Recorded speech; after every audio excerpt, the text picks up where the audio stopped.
Before that, how do you want me to communicate? Hindi, English, or Hindi plus English, English? Both. Both. Okay, fine. So I'll start a little bit of introduction about me. So I'm Abhinav, and I hail from Delhi, born and brought up in Delhi only. And I did my graduation from IIT Kharagpur. And after graduating, I worked in private sector for about 3.5 years, and first with ITC, and then with Oyo Rooms. So it was largely working in Oyo Rooms. Then I got inclination towards civil services. So हुआ ये था कि we collaborated with Government of India, and we were implementing Skill India program. I think सबने पढ़ा होगा, Skill India एक policy है. So the idea behind it was कि जो हमारे होटल के स्टाफ होते हैं, we will upgrade their skills, and that initiative was under me from Oyo Rooms. So I took it as a normal project, and there was one day felicitation ceremony. इतना fancy नहीं था वो, तो मतलब जो भी स्टाफ जिनकी भी स्किल अपग्रेड हो गई है उनको we were distributing certificates, and so I was like कि ठीक है, but one of the person, he came to me and he said कि सर आपने मेरी जिंदगी बदल दी. For him it was a very big thing कि formal education नहीं मिला है और कुछ करना किया है उसने, and that was the day I couldn't sleep that night. I was thinking कि यार मैंने ऐसा क्या कर दिया कि उसकी जिंदगी बदल गई है. So and that's where I thought कि can I do something bigger in life which has more purposeful thing to do, and that's where I thought कि क्या कर सकते हैं. And civil services, I thought of it as a very good way of fulfilling both the purposes of doing good to the people and also having a decent service as well. So that was the kick for me, watershed movement जिसने मेरा decision ही change कर दिया. So it was then I thought कि I can do both things parallelly. Job क्यों छोड़नी है, कमा तो रही है, चाहे कुछ भी कमा रहे हो. तो फिर but then I thought कि नहीं, मतलब you cannot do two things at one time. At least for me it was clear. I thought कि I should be fully dedicated to one thing. So I left my job, I resigned and started civil services preparation at that point of time, and I gave my first attempt in 2017, and this was my fourth attempt. So in between I skipped a couple of attempts as well. I'll be talking about it. So that was my first attempt, and I had sociology as my optional, because of which I got in touch with Vivash sir, and then our relation got expanded, or फिर interview and other things maybe. It's not really restricted to only sociology as such, but it then become guru and mentor and all these things. So and it's been a long association. तब से ही sir के साथ I've been in touch with. So that's a little bit about me, and talking about my attempts. So in 2017, in my first attempt only, I was able to get to the interview stage. I cleared prelims, mains, and interview that point of time, and but unfortunately I missed the finalist by just 5 marks. So that was a very difficult moment. I still remember there was another student of sir, unka us time pe he got 50 or 60 rank. So sir directly compared my mark sheet with him कि मतलब इसमें थोड़ा सा difference है, थोड़ा difference है. 5 marks is like nothing. मतलब अगर आप 4-5 पेपर और 2 ऑप्शनल 7 पेपर्स में डिस्ट्रीब्यूट करो तो it's nothing. So I thought ठीक है, but I attempted in 2018. I got ill during prelims, so I was not able to clear prelims that time. And then in 19, I was like यार इसमें कुछ ही कर देना है. And literally I did a lot of interventions also, which I will be discussing in coming few time. So I did lot of things, and that time also I was able to clear prelims, mains, and interview. So but destiny, I missed the final list by 1 mark that time. तो मतलब मुझे लग रहा था यार मैंने कुछ ज्यादा ही पाप करे हैं पिछले जन्म में. ये तो हो ही नहीं रहा है. And that was literally the lowest moment for me in my civil services preparation, because I was expecting कि कुछ तो better होना ही चाहिए. That better was 4 marks, so which was not good enough for me to clear the prelims, so clear the exam. So I was really shattered, and in fact I didn't give 2020 attempt also. So it will be I will be really honest, ये moment, ये thought मेरे mind में आया था कि I should quit civil services. ये हो सकता है कि मेरी डेस्टिनी में नहीं है कि मैं एग्जाम क्लियर करूं. And so I was not in the mental state to give 2020 exam, not at all.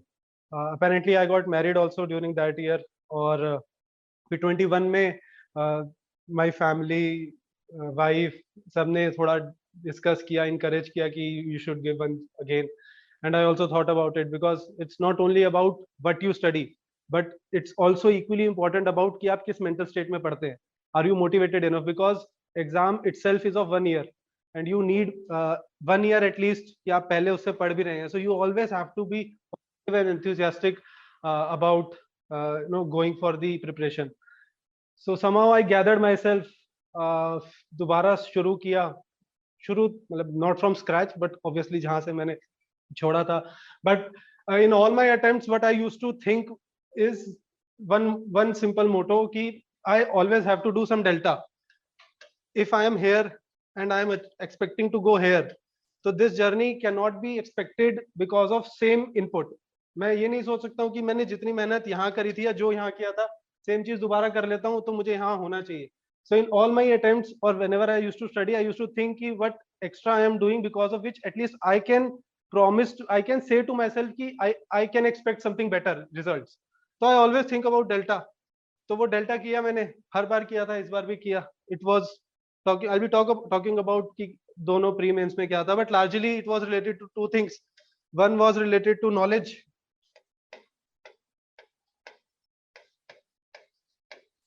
and the other was related to answer writing. I did lot both the things. So I did delta in both the things this time, and that because of which I was expecting कि ठीक है कुछ better होना चाहिए, and luckily मतलब I got 14 rank this time. So that was my UPSC journey so far, and yes, so God has been kind. I had some mentors who used to guide me. So this you have to do on your own, but you need certain guidance and others. So I had luckily few people जैसे sir थे who helped me in social and other. So in likewise while I was preparing for GS, so I had Anubhav Sharma sir, so he helped me in GS2 and GS4. So he is also a very, I would say, not only a but a very good friend of mine, and understanding is very good with respect to what UPSC expect. तो उनसे discuss किया था, answers discuss किए थे, and somewhere not only he explains very well, but he has a good grasp over how the UPSC trend is changing. Because if you have seen in last few years, there are a lot of mix between static, dynamic, and even the nature questions, and especially for such topics GS2 and GS4 तो और भी ज़्यादा dynamic होता है. So I think he had a very strong my preparation.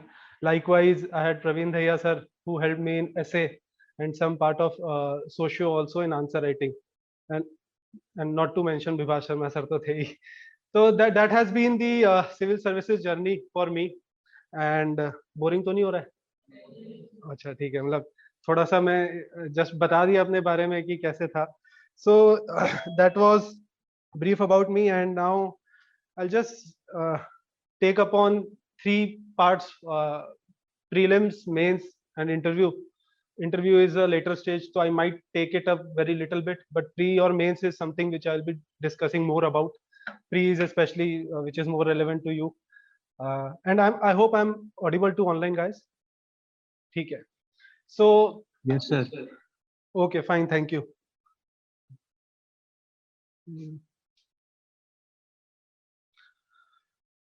So ठीक है. तो यार KGF मूवी किसने देखी है? सबने देखी है? 1 and 2 कोई सी भी? दोनों देखी है? 1 तो देखी होगी. रॉकी कौन है तो पता है ना? हाँ तो बस ठीक है. तो यार अगर ब्रॉडली स्पीकिंग अगर आप KGF मूवी से कुछ इंस्पिरेशन या पैरेलल्स ड्रॉ करना चाहो ना, तो I think there are 3 things. First is कि उसको मोटिवेशन कहाँ से मिला. आई थिंक उसको मोटिवेशन उसकी मदर से मिला था कि मुझे कुछ अचीव करना है. Similarly first thing for you is to identify कि आपके लिए सिविल सर्विसेज का मोटिवेशन कहाँ से है, ठीक है। तो मैंने अपना मोटिवेशन बताया, मैंने रॉकी का मोटिवेशन भी बताया, तो आप वहां से भी देख सकते हैं कि क्योंकि civil services preparation is not only about the exam. आपने ये डिसाइड करा है कि मेरे को सिविल सर्विसेज देना है, itself shows a lot about your character कि you have decided to something big at least for you, है ना। दैट इज, सबको एक बार अपने लिए तालियां बजा। Very good. क्या सर्विसेज जैसा एग्जाम देने की रहे हो और रहे हो। Second, during the preparation it's not fair, मतलब लेट बी ऑनेस्ट, आप सब लोग ग्रेजुएट हैं, प्योर ग्रेजुएट, और स्कूलिंग तो हमने की होगी, तो हम लोग वहां पर एक दिन या आधा दिन पढ़ के चले जाते हैं और पास भी हो जाते हैं सब लोग। मैं ये नहीं बात बोलूंगा कि कैसे पास होते हैं, बट हो जाते हैं। तो UPSC is entirely different. UPSC is not something जो आप आज रात पढ़ें और ये एक्सपेक्ट करें कि मैं कल इसके बेसिस पे I can write and do it. It requires a dedicated and long term effort. तो वो लॉन्ग टर्म एफर्ट तभी आता है जब आपके पास वो मोटिवेशन क्लियर हो। So try to find that motivation. Second thing is वो क्या बोलता है कि जब बोलता है कि क्या चाहिए, जब मिलता था कि what do you want in your life, किसी को पता है क्या बोलता था रॉकी, क्या चाहिए उसको? पार्ट 1 और पार्ट 2 दोनों में है दुनिया। वो बोलता था मुझे दुनिया चाहिए, वो उसका ऑब्सेशन था। He was not stopping somewhere, he was always trying to move ahead कि मुझे चाहिए, मुझे वो अचीव करना है। दुनिया उसके लिए दुनिया था, आपके लिए एग्जाम है। इट्स सिंपल फॉर, थोड़ा उसने डोमेन छोटा कर दिया आपके लिए। इट्स नॉट दुनिया for you, it's UPSC civil services exam for. So have that obsession in the way कि आप उतनी डेडिकेशन से चीजें कर रहे हो। Motivation is for you to continue doing it, and obsession is for you to have effort और focus in the whatever you are trying to do. So ये दो चीजें थी। I think third and which is most important, I will कि part 2 में अगर किसी ने देखा हो तो उसमें बोलते हैं कि आपका कोई दोस्त नहीं है, दुश्मन नहीं है। तो क्या रॉकी के साथ उसकी टीम में उसके पैरेलल वाला कोई आदमी था, या फिर जैसे हम कोई 3 इडियट्स देखते हैं तो 3 लोग थे, क्या केजीएफ में कोई ऐसा उसके अलावा कोई और बंदा था? Yes sir. कौन था भाई? नहीं था। It was one man show, it was everything which he was doing himself. उसके नीचे जो टीम थी, they were supporting ecosystem, but the point here is जो उसने डिसाइड किया था, जो उसका ऑब्सेशन था, उसको वो खुद ही अचीव करना है। So this is something you have to do on your own.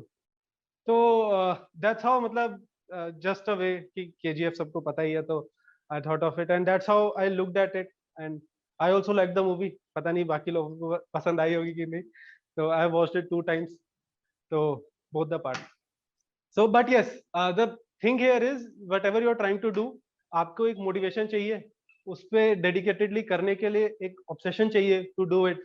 And third is, hard fact यही है, हार्श रियलिटी यही है, it can not be achieved easily. आपको खुद करना है और मेहनत लगेगी, उसको भी मेहनत लगेगी। सो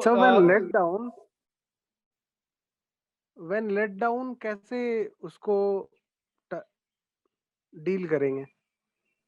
So I'll be coming to it later, but just to answer you in short, कि you have to go back to your motivation कि आपने क्यों ये रास्ता चुना है, so that you get that thing to strive again. ठीक है? So how to do that? I'll be talking about it in just a while. ठीक है? So that is there. तो अब शुरू करते हैं। थोड़ा प्री का बताता हूँ मैं। देखो ऐसा कोई लेक्चर वैसा नहीं है कि हाँ, so we'll be talking about pre, I'll be talking about mains and interview, some part of it. So I'll be just, so before starting, there were, I want to also highlight about help me to do that delta, and which will help you in all the 3. First thing which I did wrong, I'm talking about which I did wrong. First thing which I did wrong was I was looking for someone to spoon feed me.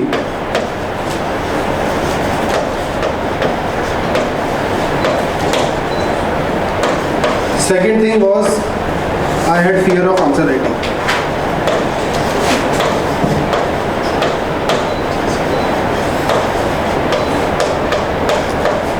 Please bear with my handwriting. So, and third is I was reading everything under the sun.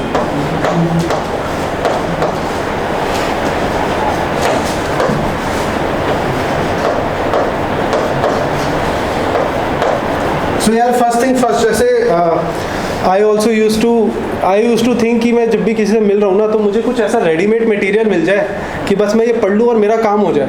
तो इस mindset से मैं किसी भी senior से, किसी भी teacher से, किसी भी कोर्स को मैं देखता था. But that was wrong.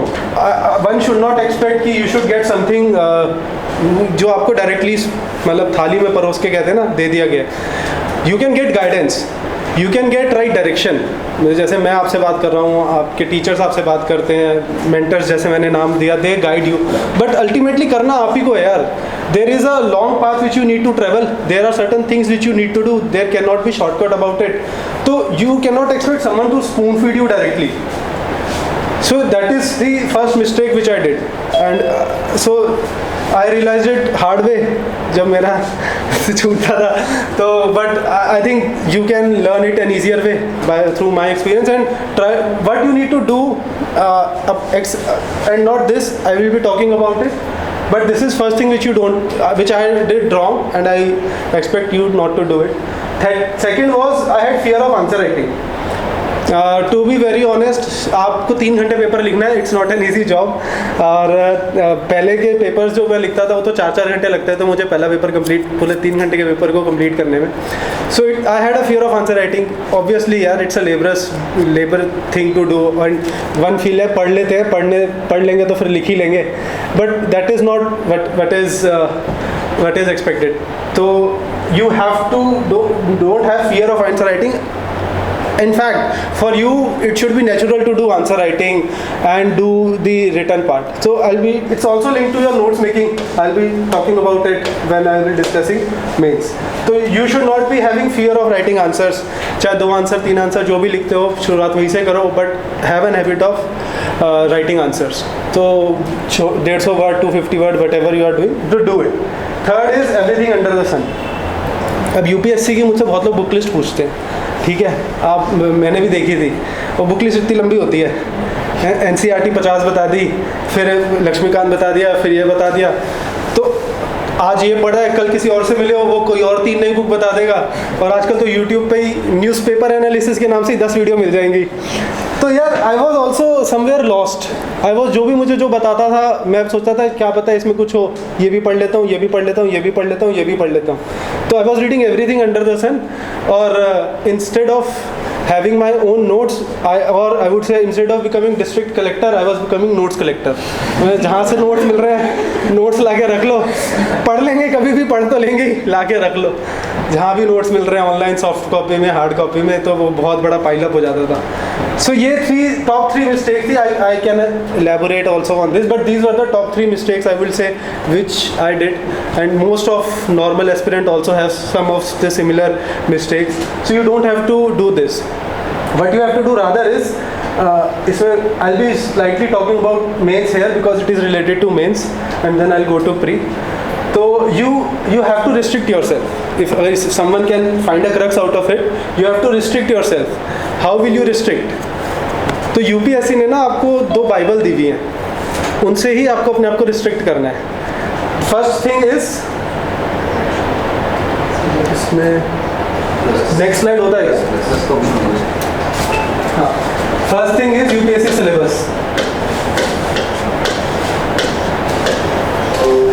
This is more so for mains, and second thing is PYQ. PYQ is previous year questions of by UPSC itself. Obviously, I'm not talking about any test series. ये 2 चीजें आपके पास होनी चाहिए, चाहे कुछ हो या ना हो. ये चीज आपको होनी चाहिए. उसका नेक्स्ट पॉइंट है कि उसके बाद याद भी होना चाहिए. याद in the sense broadly.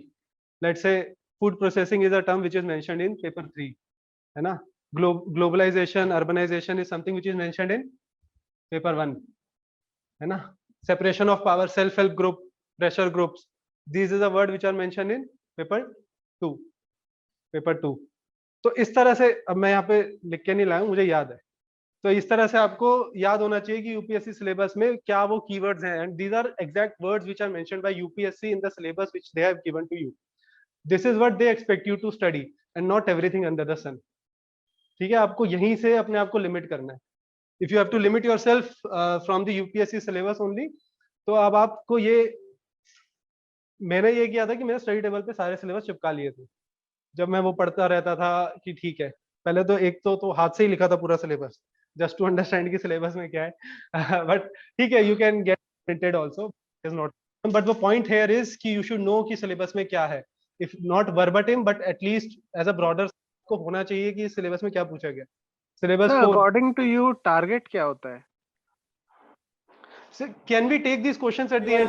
Specially online में आप थोड़ा you can note down your questions, I will be having a dedicated Q&A at the later, तो you can ask question there. So हाँ, so that is you should at least have an idea. GS4 में there are certain values which are written like integrity, compassion, empathy. ये सब सुना हुआ है class आप लोगों ने? आई थिंक ऐसा फारसी तो नहीं बोल रहा ना मैं? हाँ फिर ठीक है। तो एटीट्यूड है, इमोशनल इंटेलिजेंस है। So this is the first thing which you need to do. ठीक है, it is also similarly it is important for pre also, but unfortunately pre का सिलेबस ना बहुत थोड़ा शॉर्ट होता है ना, वो इतना आप नहीं देख पाते। So you need a different approach well going for pre, but for mains this is the first thing which you need to do. आप सिलेबस देखिए। अब इसके बाद नेक्स्ट थिंग, नोट्स कलेक्टर नहीं, नोट्स मेकर बनिए। ठीक है, now people ask me about कि नोट्स, अपने नोट्स आप बता दीजिए कैसे हैं, मैं उनको पढ़ लेता हूँ। नोट्स, किसी और के नोट्स कभी काम नहीं आएंगे, आपके खुद के नोट्स होंगे। Why? So first thing, notes is something which you write based on your understanding. ठीक है, I might find something very uncommon and unusual and I write it.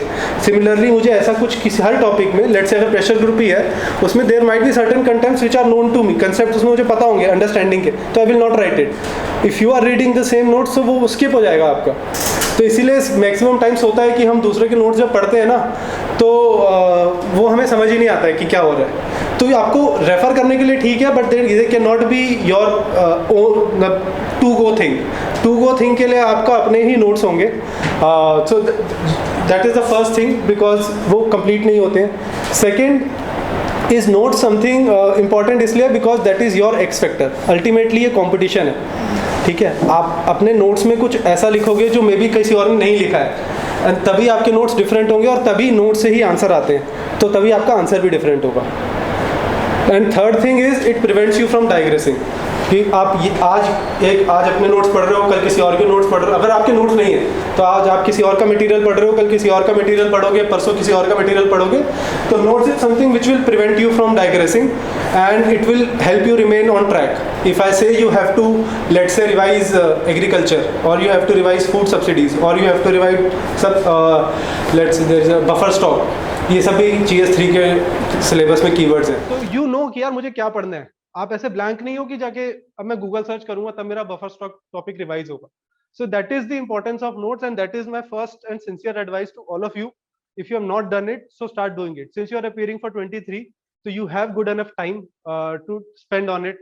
Divide your next 6 months or so in कि आप कैसे सारे GS चारों syllabus को cover करोगे, चारों पेपर को, and start working on it.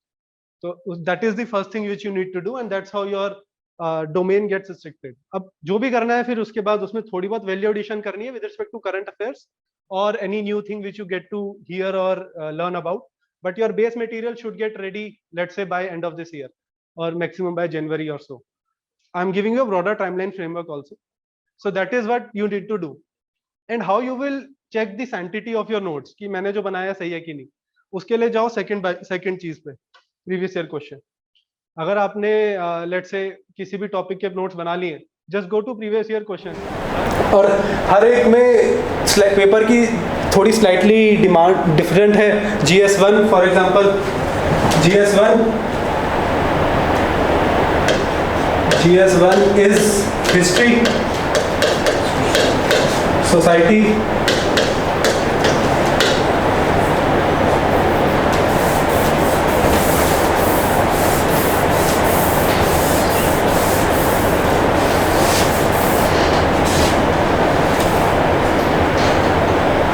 ये legible है ना? Is it legible? Understandable? And third is geography. Similarly, GS2 is polity,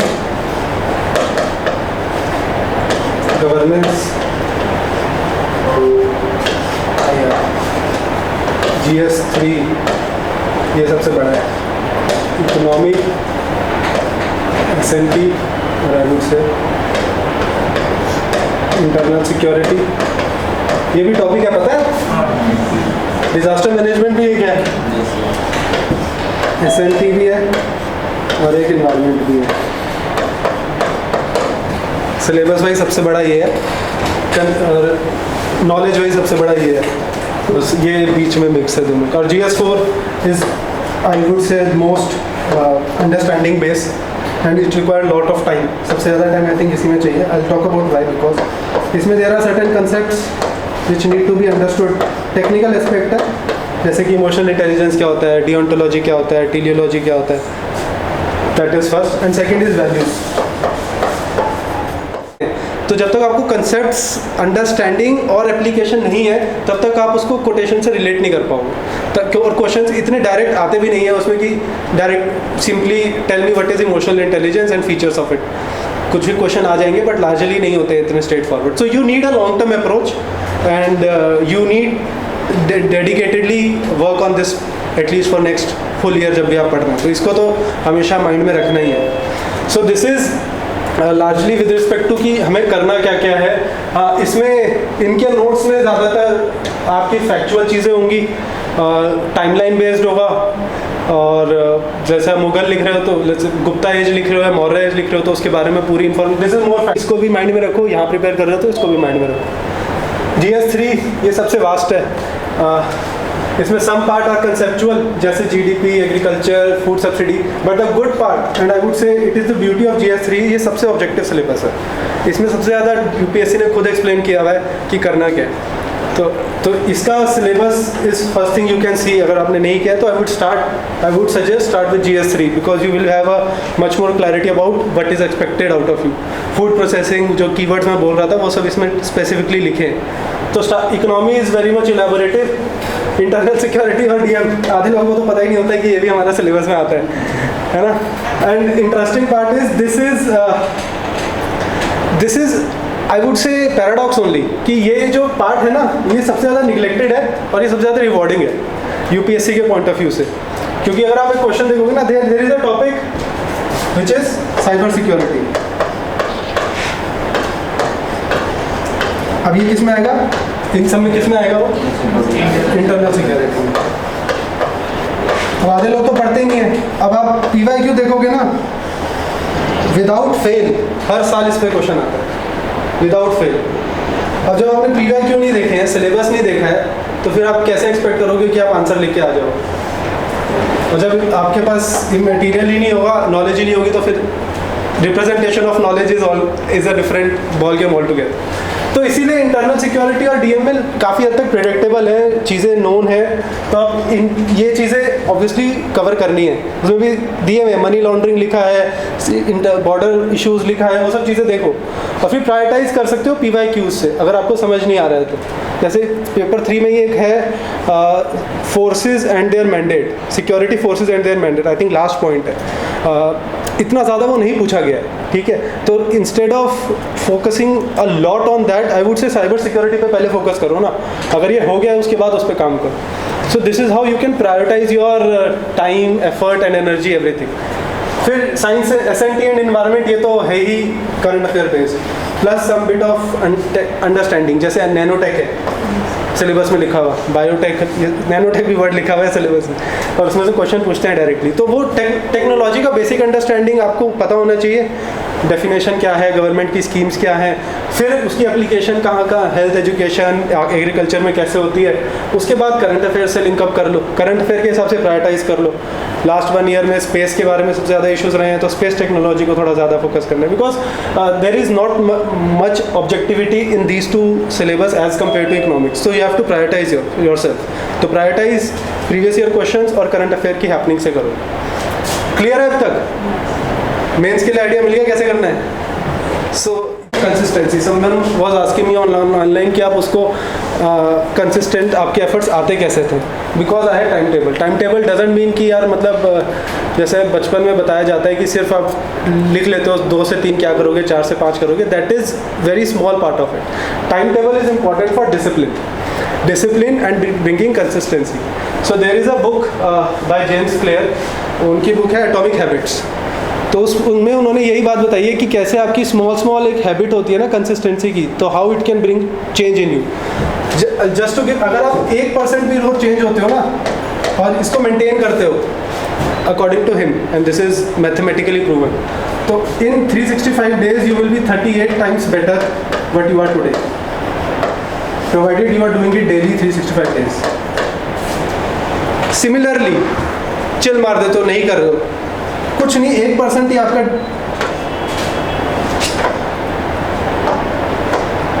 1% ही आपका कम हो रहा है, but after 365 days you will be 0.03% of what you are today. तो सिंस इंजीनियर हूँ थोड़ा मैथमेटिकली बात करता हूँ. इफ़ यू आर हेयर तो after 365 days you will be here, and if you are, ये उनकी बुक में है, you can obviously Google search and this is the diagram which you will get. So this is the importance of power of timetable. It gives you that consistency to not improve let's say 100%, but at least वो delta 1% तक आपका improvement आ जाता है. So that is why timetable is important. Have it on a broader base. जैसे मैंने आपको बोला मुझे 6 महीने में क्या करना है, मेंस के रिगार्डिंग प्रिपरेशन करनी है, अपने एटलीस्ट नोट्स और अंडरस्टैंडिंग डेवलप करनी है, पैरेलली ऑप्शनल पढ़ना है. तो ये सब चीज़ों का एक ब्रॉडर फ्रेमवर्क बना लो, and then divided into next 1 month, and then divided into a daily level. हम लोग क्या है ना, वो डेली लेवल वाला ही दिमाग में रखते हैं, इसीलिए हमें पता ही नहीं चलता कि टाइम टेबल क्या होता है. Time table is to bring that discipline in you. So that is how you need to bring that consistency, and it will help you in bringing consistency. आपको पता है मुझे 3 महीने में क्या पढ़ना है, इस महीने क्या पढ़ना है, आज क्या पढ़ना है, तो आप डाइग्रेस हो गए ही नहीं. चाहे कोई नई वीडियो भी आएगी, पहले आपको पता है ना मुझे पहले इस दिन में क्या चीज़ें करनी है. आज मैंने अगर फूड प्रोसेसिंग के बारे में पढ़ना है तो मैं फूड प्रोसेसिंग पहले पढ़ूंगा ना, फिर ऑप्शनल पढ़ूंगा, फिर न्यूज़पेपर पढ़ूंगा, फिर करंट अफेयर कंपाइलेशन पढ़ूंगा, फिर जाके अगर किसी ने कुछ नया ज्ञान दिया है तो वो देखूंगा. तो इतना टाइम ही नहीं बचेगा आपके पास. तो पहले ऐसे डिवाइड करके अपना माइंड में क्लैरिटी रखो. 6 months, next 6 months you should give to mains more and optional. Mains includes GS and optional both, and then after January February consistency. Sorry, How to improve consistency? Target बढ़ाओ यार अपने plan में. ये 1% बोला है, आप इसमें 5% लेके चलो तो इम्प्रूव हो जाएगी आपकी consistency. Give your self little more ambitious targets, तो फिर आपकी ऑटोमेटिकली इम्प्रूव होंगे. एंड इसका एक और मतलब साइकोलॉजिकल आई वुड से मेडिकली प्रूवन इम्पैक्ट है कि जब भी आप कुछ अचीव करते हो ना, there is a dopamine release in your body. You feel a sense of achievement, you feel कि हाँ मैंने कुछ किया है.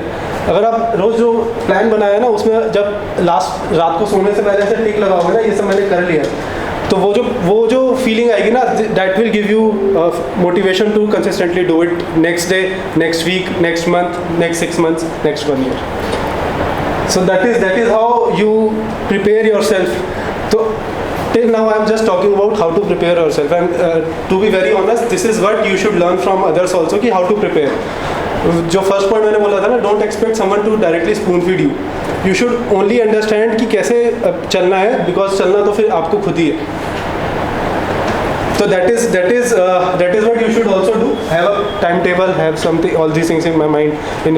तो मैंने तो in fact just to mention it informally, मैंने तो इनफैक्ट अपने फादर और ब्रदर के साथ एक व्हाट्सएप ग्रुप बनाया हुआ था जिससे मैं रोज़ अपना टाइम टेबल डालता था कि आज मेरा ये टाइम टेबल है, जिससे कि ये होता था कि एक एक्सटर्नल चेक हो जाता था कि मेरे को रहता था कि यार मैंने उनको भी दिखा दिया है तो मुझे पूरा करना ही है. तो इस तरह से भी थोड़े टिडबिट्स मैं करता था so as to remain on track, क्योंकि कई बार आप खुद से इतने मोटिवेटेड नहीं रह सकते हो. Again, it's entirely up to you, and I think yeah, all of you are mature enough. You have to understand the importance, then only you can do it. This is the very most importance of timetable because UPSC also seeks discipline and dedicated hard work. तो hard work करने की motivation यहाँ से आती है, क्या करना है मैं I mentioned you. So there is a slight difference between hard work and smart work. तो स्मार्ट वर्क में भी हार्ड वर्क आता है बट स्मार्टली आता है. जैसे मैं एवरीथिंग अंडर द सन पढ़ रहा था, that was also hard work but that was not smart work. Smart work was I restricted myself to UPSC syllabus. तो you have to do hard work but smartly. अगर कोई आपको बोल रहा है डायरेक्टली सिर्फ बिना हार्ड वर्क के UPSC हो सकता है तो नहीं हो सकता. I will also say the same thing, you need to do hard work but do it smartly and you this is how you can do the smartness. ठीक है, सो मेंस डन है 3. So how to do the hard work? यार ये तो वही बात हो गई, रामायण खत्म हो गई. सीता कौन थी? ऑल्सो फॉर ऐसे कई लोगों को ये मिथ होता है कि ऐसे में हमें बहुत फ्लावरी लैंग्वेज लिखनी है कि इंग्लिश में हमें बहुत मास्टर होना चाहिए. ऐसा नहीं है. That is where I said ना, आप एडिटोरियल्स पढ़ के देखो, बहुत सिंपल आर्गुमेंट से आर्गुमेंट डेवलप होते हैं यार, बहुत सिंपल पॉइंट से. तो सिंपल लैंग्वेज में ही रखना है, short sentences and they should be crisp and clear and to the point. यार वो टॉपिक वाइज कीवर्ड्स होंगे ना, वहाँ से वोकैबुलरी आएगी. जैसे अगर वो मुगल आर्किटेक्चर पे क्वेश्चन पूछ रहा है तो मुगल आर्किटेक्चर के जो इंपॉर्टेंट पॉइंट्स हैं that will be your vocabulary. जो आपकी कोई इंग्लिश की अलग से वोकैबुलरी नहीं होगी. जैसे हम पढ़ते हैं लोकल सेल्फ गवर्नमेंट, ठीक है, उसमें सब पढ़ते हैं कि there is a problem of funds, functions and functionaries. ये कीवर्ड है, ये आपकी वोकैबुलरी है. अब आपके लोकल सेल्फ गवर्नमेंट के क्वेश्चन में अगर ये 3 चीज़ें नहीं है और आपने पूरा ग्रंथ लिख दिया है तो यार फिर कैसे एक्सपेक्ट करोगे वो मार्क्स देते, है ना. So that is first thing with respect to answer writing. Second important thing without answer writing is again कि हम ना ये नहीं लिखते हैं जो पूछा गया है क्वेश्चन में, हम ना ये लिखते हैं जो हमें आता है. और ये मतलब सभी का प्रॉब्लम है. हमारा education system, I don't blame you, ये हमारा जनरल एजुकेशन सिस्टम ही ऐसा है कि हम ट्रेंड हो जाते हैं क्वेश्चन में ना. जैसे क्वेश्चन है कि अगर सेल्फ हेल्प ग्रुप, हाँ लिख ही देता हूँ, self help group is replacing government in welfare activity. Comment. यार मैंने कुछ दिन पहले भी एक जगह डिस्कस किया था तो सेम क्वेश्चन किया, वेलफेयर एक्टिविटी. ठीक है, ये अब क्वेश्चन है. अब हम क्या करेंगे, जो जनरल लोग करते हैं, जो मैं भी पहले करता था. यार मुझे ना एक सेल्फ हेल्प ग्रुप वर्ड दिख रहा है, ये मेरे नोट्स में भी है, तो जो मुझे आता है ना सब कुछ लिख देता हूँ सेल्फ हेल्प ग्रुप पर. कितने पेज लिखने हैं? 4 पेज लो, 4 पेज लो. 5 पेज लो. ये नहीं करना है यार आंसर राइटिंग में. आंसर राइटिंग में लिखना है कि सेल्फ हेल्प ग्रुप गवर्नमेंट की कैसे एक्टिविटीज़ को रिप्लेस कर रहा है, ये पूछा है. तो अब ये लिखो कि जो गवर्नमेंट काम करती थी अब कैसे वो काम सेल्फ हेल्प ग्रुप कर रहा है. तो इससे आपके वर्डिंग्स होंगी. नॉलेज आप मे बी वही यूज़ करोगे but wordings has to be in this fashion कि गवर्नमेंट जो पहले वल्नरेबल सेक्शन को रीच आउट करती थी सबको नहीं रीच आउट कर पाती है, सेल्फ हेल्प ग्रुप करता है. जैसे कोविड में हमने देखा कितने सारे NGOs लंगर लगाते थे. कितना सिंपल पॉइंट है, ऐसे लिखना है. तो यार जो आता है ना वो नहीं लिखना है, जो पूछा है वो लिखना है. ठीक है, so this is again a big myth about answer writing, और वो हमारे नेचुरल होता है. सब लोग नेचुरली जो आता है ना वो डू दिस. जो क्वेश्चन बिल्कुल ही आउट ऑफ ब्लू आ जाए, जिसकी कोई हवाई ना हो. जैसे इस बार था ब्लू LED पे क्वेश्चन था, GS3 में अगर तुमने देखा हो तो that is very rare, I don't touch upon it, but this is what you need to do. अगर आंसर राइटिंग कर रहे हो आप ये करो, हर एक टॉपिक में ऐसे ही आंसर राइटिंग करो, है ना. अभी मैंने ऑन द स्पॉट एक क्वेश्चन लेके उसका आंसर का एक पॉइंट आपको बताया. तो राइट, सो ठीक है. Any other question? First I will take question from students here, फिर हम ऑनलाइन जाएंगे. हाँ जी सर, जैसे हम प्रैक्टिस करते हैं, क्या ये कोड सही है? मैं बोलूँगा कि do it once you have basic notes, basic level of understanding, है ना. जो मैंने आपको एक्टिविटी बताई ना सिलेबस वाइज नोट्स बनाने की, एटलीस्ट थोड़ा वो कर लो कुछ टॉपिक के लिए, उसके बाद आंसर राइटिंग पे जाओ. जैसे 70% तक सिलेबस कंप्लीट हो गया तो उसके बाद टॉपिक वाइज जाओ. पूरा सिलेबस का फर्क ही नहीं पड़ता है. मैंने आज प्रेशर ग्रुप पढ़ लिया है तो अब मैं प्रेशर ग्रुप पे आंसर लिख सकता हूँ. Previous year question topic complete हो गया. टॉपिक वाइज चलो. सिलेबस 70% तो कभी नहीं होगा. टॉपिक वाइज चलो. ये है ना, समुद्र इतना बड़ा क्यों करते हो यार, इतना फिल्टर डाउन करो ना, छोटा करो। लकीली अगर ये बात नेगेटिव है कि बहुत बड़ा सिलेबस है तो अलग अलग टॉपिक है तो अलग अलग चीज़ें भी तो कंप्लीट हो सकती है ना।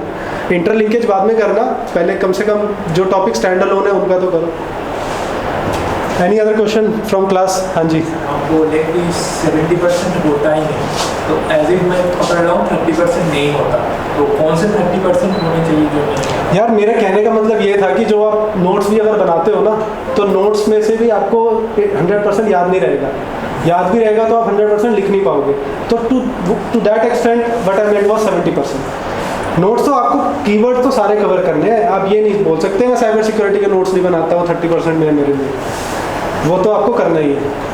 You have to do that. हाँ जी। What was your approach regarding sociology as I'm having the same option? उसमें 1 घंटा और लग जाएगा यार।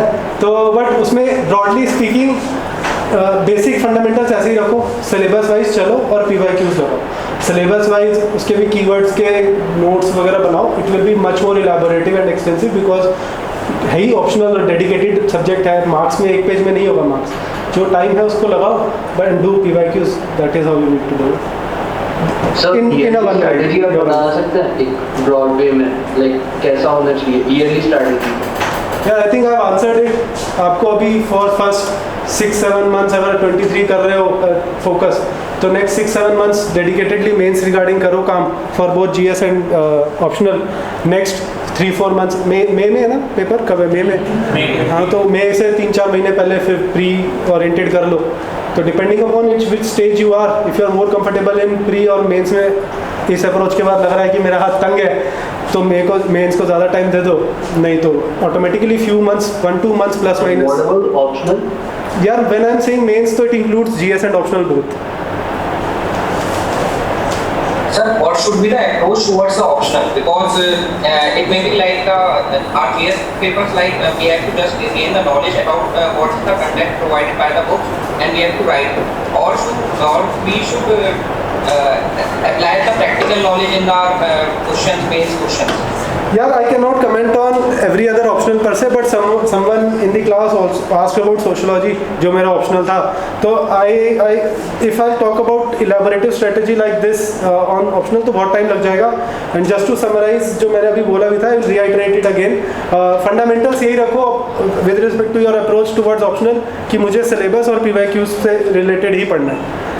वहाँ भी जो भी टॉपिक कंप्लीट होता जा रहा है वहाँ उसके हिसाब से ही अपने नोट्स बनाने हैं, उसके हिसाब से ही PYQ सॉल्व करने हैं, and then you think about anything else. If you actually will do this thing ना, तो trust me it will take time, and that is where you need obsession, कि आपको वो सेटबैक ना लगे यार मैं क्यों कर रहा हूँ, एक ही चीज़ दोबारा इतना क्यों पढ़ रहा हूँ। That's why you need obsession and it will take time, give time. It is worthy to give time in this rather than seeing 10 number of videos on newspaper analysis. It will take time. Don't be disheartened. Be patient. Gradually होगा, time है तो उसको अच्छे से utilise करो। ऐसे utilise कर सकते हो, this is what I can say कि क्या आपको डायरेक्शन होनी चाहिए। आई थिंक फिर हो जाएगा। Sir, I have a doubt regarding the newspaper. So first thing I will bring to ask that what should be the range, Last question. the optimum range for the news to be covered. Secondly, I would like to ask that to substantiate our points, many politically inclined articles do also have some takeaways, like LG has suspended certain officers, IAS officers recently. So it can be a takeaway for ethics portion. So I just need to ask for substantiating items. Would you like to suggest any such material which can be the best for the substantiating words like PIB or certain down to or something like that? यार you should read newspaper only, मतलब rather than going to other places. आप पहले newspaper ही पढ़ो, उसमें किसी topic में कोई और अंडरस्टैंडिंग चाहिए तो फिर PIB से रेफ़र कर लो, या बट एज योर जो इससे पहले क्वेश्चन में था कि एग्जांपल ऑफ सिविल सर्वेंट्स को जो किया है पॉलिटिकली वाला, तो ऑब्वियस है यार ऐसे पॉलिटिकली तो नहीं लिखोगे।